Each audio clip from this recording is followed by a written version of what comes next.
Excuse me everyone, একটু সাবস্ক্রাইবটা করে দাও, একটু তাড়াতাড়ি করে দিও।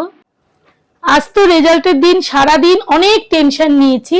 টেনশনের পরে আজকে একটা সুন্দর খাওয়া দাওয়া করব, তার জন্য নতুন একটা রেসিপি নিয়েও চলে এসেছি তোমাদের সামনে।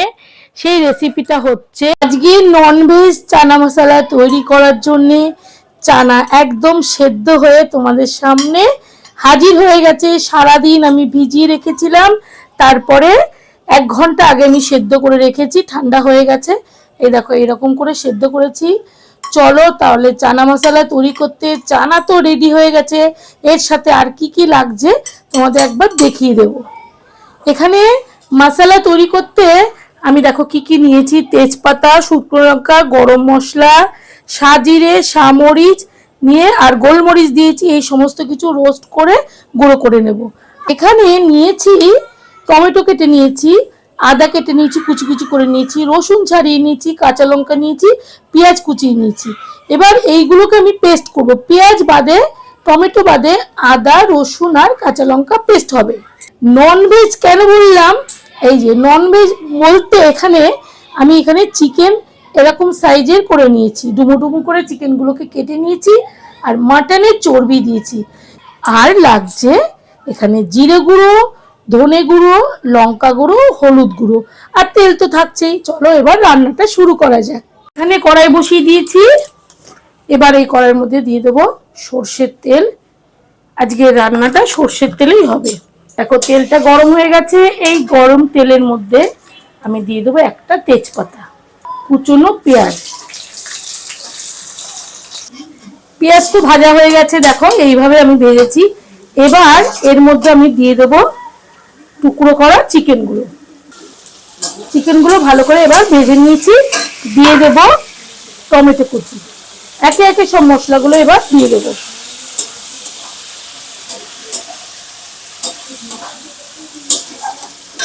দিয়ে দেবো লঙ্কা গুঁড়ো, হলুদ গুঁড়ো, জিরে গুঁড়ো, ধনে গুঁড়ো, পেস্ট করা আদা, রসুন আর কাঁচা লঙ্কাটা।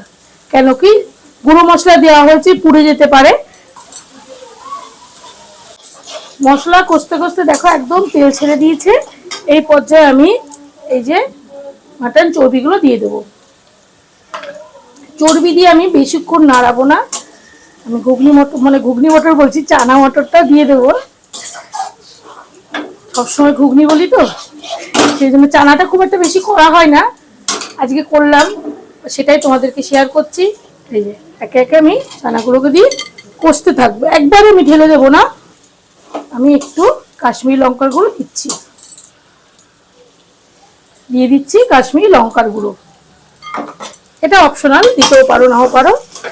এবার একটু ভালো করে কষাতে হবে।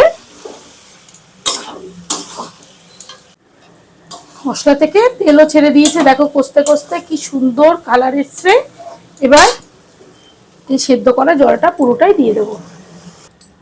এই যে লবণ আর চিনি, চাইলে এর মধ্যে একটু ভিনিগারও দেওয়া যেতে পারে।